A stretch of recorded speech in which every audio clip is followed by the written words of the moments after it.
Rosado, y este es un programa más de 60 segundos. Hoy contamos con dos distinguidos invitados.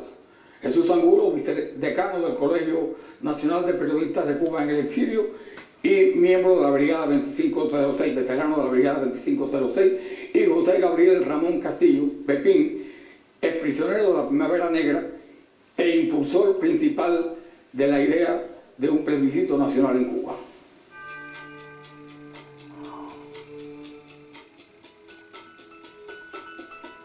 En 60 segundos. Un espacio para la discusión civilizada, para la convergencia, la divergencia. En 60 segundos. José Gabriel, la primera pregunta para ti. Muchas personas creen que no se puede celebrar un plebiscito bajo el castrato y que creer esto es una utopía. ¿Qué tú dices a eso? Bueno, yo creo que la utopía es la idea de creer que no se puede realizar un plebiscito en Cuba.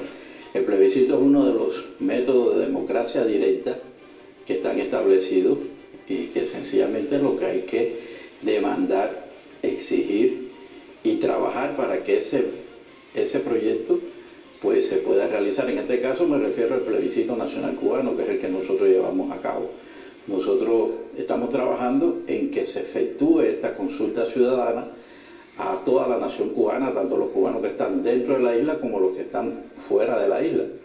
Y sencillamente lo que hay es que exigir, vuelvo y repito, y hacer que el gobierno actual, el régimen cubano actual, pues acepte algo que está establecido mundialmente.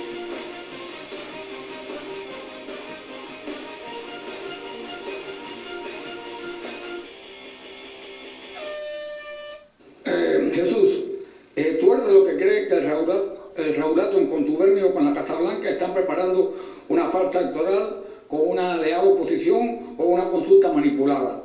¿Este plebiscito podría estar en consonancia con esta idea que has expuesto?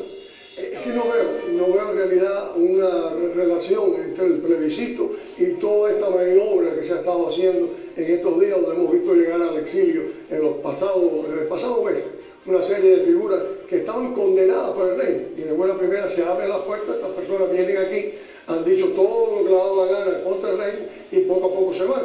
Y esto del plebiscito es una cosa, como bien dijiste al principio, en mi opinión es una cosa utópica, muy bonita, una idea fantástica, pero una idea que para llevarla a la realidad ya vimos el caso de Osvaldo Payá. Llegó a mucho más que todo esto y sin embargo no resultó nada. Así que esta doble combinación del proyecto oscuro, que en mi opinión se está maniobrando entre alguna potencia extranjera y el gobierno cubano para producir en Cuba en el futuro una falsa elección, no juega primero porque sigo diciendo, en realizar en Cuba un plebiscito es algo totalmente utópico.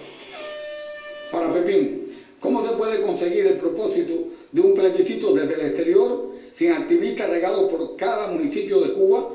En otras palabras, prácticamente por control remoto o por internet, cuando es sabido que el acceso a la misma, o sea, la internet, es escasísimo y restringido en Cuba. Yo quiero decir, y vuelvo y repito, que el plebiscito nacional cubano es una iniciativa cívica para consultar a los cubanos sobre materia ciudadana, sobre soberanía ciudadana que está secuestrada por el régimen castrista hace 54 años.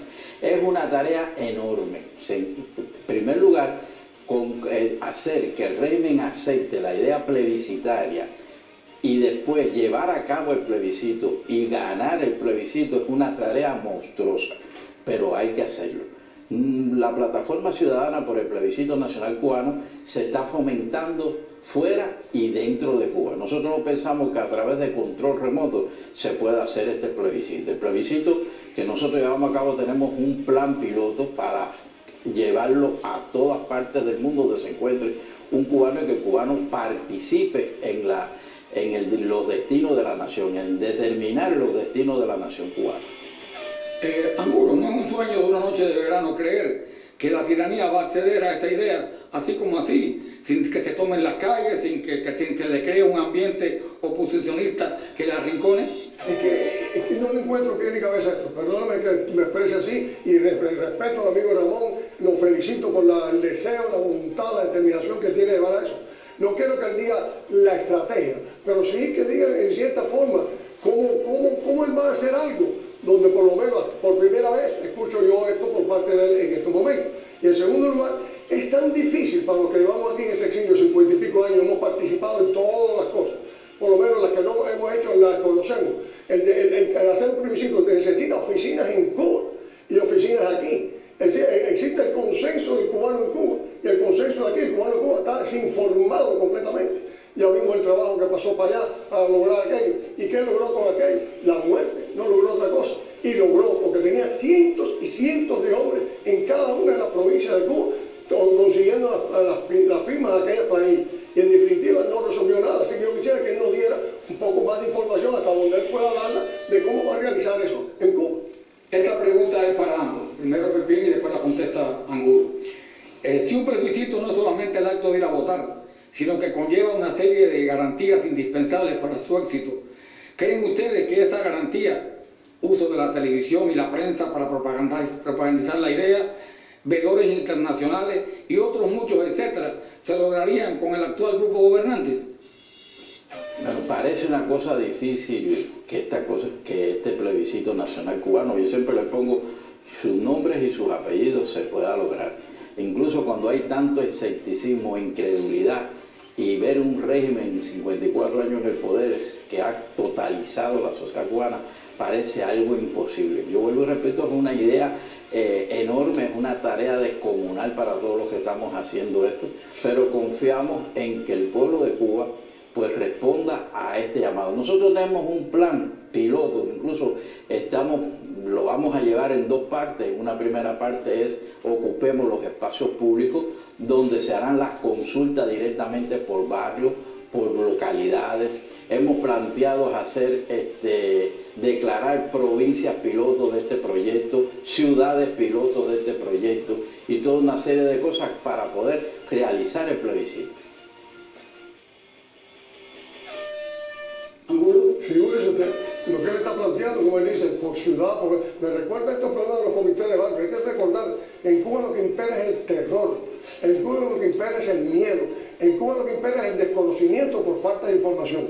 ¿Cómo usted puede llegar a uno de estos comités de barrio que serían democráticos, que estarían en contra de estos otros comités de barrio diabólicos, para hacerle llegar a ese ciudadano que no hay forma humana? En Cuba no hay ningún tipo de información. Lo que escuchamos aquí en el exilio es que se nos permite, el gobierno cubano nos permite, porque sabe que eso no llega a ninguna parte. Sin una ayuda dentro del pueblo cubano, sin una posibilidad de que alguien no tenga terror y no tenga pensado en venir para Estados Unidos, sino luchar en su patria, yo no le veo ninguna posibilidad, y repito la palabra posibilidad varias veces porque esa es la palabra de orden en estos momentos. No existe la más mínima posibilidad de desarrollar en Cuba en forma normal, no clandestina, normal, este tipo de plebiscito.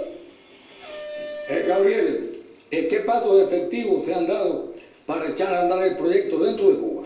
Bueno, nosotros lanzamos a finales del año pasado, lo que es cuando se efectuaron las votaciones en Cuba, lanzamos la iniciativa Plebiscitar el Castrismo, basado en aprovechar la coyuntura votacionaria en Cuba. En ese momento hicimos un llamado a que las personas participaran en estas votaciones, sancionando al candidato castrista que iba a ser presentado. Logramos con eso, con el apoyo de muchísimas personas, que más de 1 millón de cubanos, de una forma u otra, demostraran su descontento con el régimen. Hubo 1.431.000 boletas anuladas y en blanco, que fue una muestra de castigo al régimen, y otras ideas que nosotros hemos puesto en práctica que en este programa sería muy poco tiempo para hablar de ello. Angulo, ¿tú estimas que esos pasos que él ha dicho son efectivos? No, lo que no me luce es que son realistas, menos que efectivos.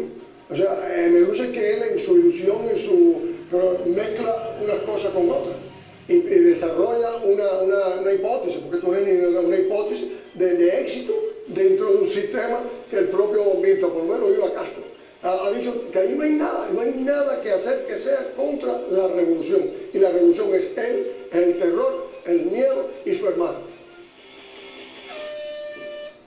¿Qué pasos se darían en un futuro inmediato para adelantar la idea y obligar a la tiranía a aceptar esta idea? Obligarla, estoy hablando, porque no lo van a aceptar de gratis. Desde luego, si seguimos hablando como habla el colega Angulo, con ese escepticismo, esa incredulidad, de no creer que nuestro pueblo, que el pueblo cubano, que la nación cubana es capaz de hacer estas cosas, este plan que por primera vez la ponemos en manos de la gente, porque vamos a resolver el problema cubano, el problema de Cuba de una vez y por todas. Lo que hay que tener es confianza, trabajar duro, llegar a cada barrio, a cada persona, convencerlo de que su apoyo a este plebiscito, de que vote, de que participe en el plan piloto cuando se haga. Nosotros vamos a poner urnas dentro de Cuba. Esto es una idea nueva, es decir, urnas en las capitales de las provincias. Vamos a poner urnas aquí en el exilio, en ciudades importantes como en Miami, en New Jersey, donde quiera, para que la gente participe y voten y den su aprobación a este plebiscito nacional cubano.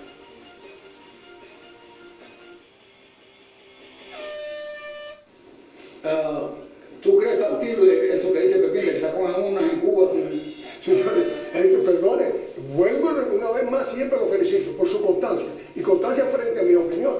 Pero después que el pueblo cubano vio el concepto de plebiscito de Osvaldo Payá, donde llegó a conseguir miles y miles de firmas, sin poner urna ni nada, consiguió las miles y miles de firmas, teniendo cientos de personas ayudándolo, viendo que el final de Payá fue su muerte, fue su asesinato, como ha sido en estos momentos. Yo en ningún momento he simpatizado con ninguno de esos plebiscitos, porque no veo resultados, no veo posibilidad, no veo forma de hacerlo. Cuando el plebiscito en el exilio, aquí en el exilio ha habido de todo. Él estuvo preso y tiene mucho valor por el tiempo que estuvo preso. Pero desde que yo llegué aquí en el exilio, que ha habido un montón de gobiernos, señores, gobiernos que han buscado de todo, elecciones, han mandado a las casas boletas. Aquí no queda que hacerse. O sea, con el exilio yo no cuento para eso. Y con Cuba solo cuento un grupo reducido de disidentes que hacen todo lo posible. Hay un ejemplo reciente de la semana pasada. Si la tiranía cubana que gobierna en Venezuela no permitió que ganara Capriles y hizo todas las trampas posibles, ¿cómo se puede creer que dentro de Cuba ellos iban a aceptar que se derrotara con elecciones? Bueno, yo vuelvo y le repito y digo sobre el escepticismo y la incredulidad, y le voy a aclarar algo al amigo Angulo. En Cuba hay más impotencia política que miedo. Es decir, la gente lo que en estos momentos padece es un síndrome de impotencia política, que creen que lo que puedan hacer no va a haber ningún cambio. Esa relación hay que invertirla, porque ya logramos invertir el miedo, es decir, sacarle el miedo a la gente del cuerpo. Ahora hay que convencer a la gente que lo que hace, que lo que haga por un cambio democrático en Cuba va a ser efectivo y va a producir un cambio. Lo que pasa es que hay que ver a masa de millones de ciudadanos moviéndose alrededor de esta idea plebiscitaria para creer en eso. Y es lo que nosotros nos hemos propuesto, movilizar millones de ciudadanos, tanto dentro como fuera de Cuba. Cuando se vea ese movimiento, entonces se va a creer que el plebiscito nacional cubano es una realidad.